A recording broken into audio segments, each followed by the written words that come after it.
నెల్లూరులో మంత్రి నారాయణ పర్యటించారు. స్థానిక జగదీష్ నగర్లో నిర్వహించిన మహారుద్రాభిషేకం, చండీ హోమం, లలితా సహస్రనామ పారాయణంలో పాల్గొన్నారు. ఆధ్యాత్మిక ఘట్టంలో పాల్గొనడం తన పూర్వజన్మ అదృష్టంగా భావిస్తున్నానని మంత్రి తెలిపారు. వరుసగా 18వ సంవత్సరం మహాయాగాన్ని నిర్వహిస్తున్న భువనగిరి సుబ్బయ్య స్వామికి అభినందనలు తెలిపారు.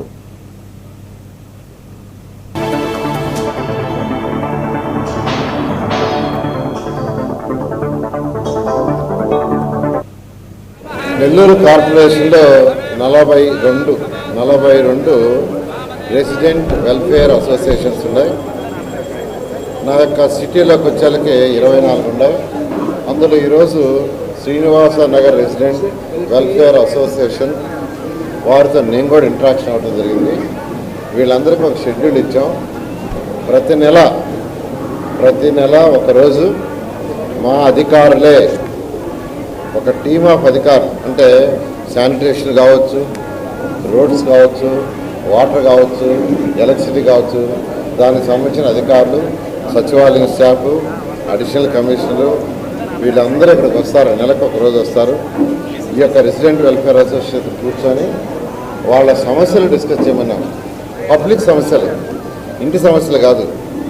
రోడ్డు కావచ్చు, డ్రైన్ కావచ్చు, వాటర్ కావచ్చు, లైట్ కావచ్చు, పార్క్ కావచ్చు, స్కూల్ కావచ్చు, హాస్పిటల్ కావచ్చు, టెంపుల్ కావచ్చు, ఏదైనా ప్రభుత్వం చేయాల్సిన పనులకు సంబంధించి డిస్కస్ చేయమన్నాం. అది చాలా చక్కగా మొదలుపెట్టారు. I'm really happy. ఎందుకంటే ప్రభుత్వం చేసే పనులతోటే ప్రజలు కూడా భాగస్వామైనప్పుడే ఆ సొసైటీ బాగుపడుతుంది.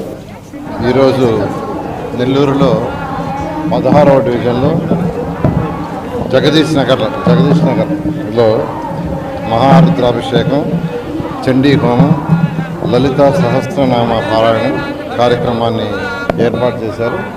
ఈ కార్యక్రమంలో నేను పాల్గొంటూ నిజంగా నాకు చాలా అదృష్టం ఉంది. ఇది దాదాపు 15 సంవత్సరాల నుంచి భువనగిరి సుబ్బయ్య స్వామి గారికి వాళ్ళ యొక్క ఎవరైతే నిర్వాహకులు ఉన్నారో వాళ్ళందరినీ కూడా నేను ప్రత్యేకంగా అభినందిస్తున్నాను. ఈ యజ్ఞంలో దాదాపు 1108 మహిళలు ఏకకాలంలో లలితా సహస్రనామ పారాయణం చేయటం అరుదైన సంఘటన. ఈ యొక్క ప్రతి ఒక్కరి యొక్క ఆరోగ్యం బాగుండాలని, సంతానం, వ్యాపార వృద్ధి, కుటుంబ సౌఖ్యం, లోక కళ్యాణం కోసం నిర్వహిస్తున్న ఈ యాగంలో సమాజంలో సానుకూల శక్తిని పెంపొందించాలని ఆ భగవంతుని కోరుకుంటున్నాను. భారతీయ సంస్కృతి ఖమ్మం జిల్లాను పర్యాటక ప్రాంతంగా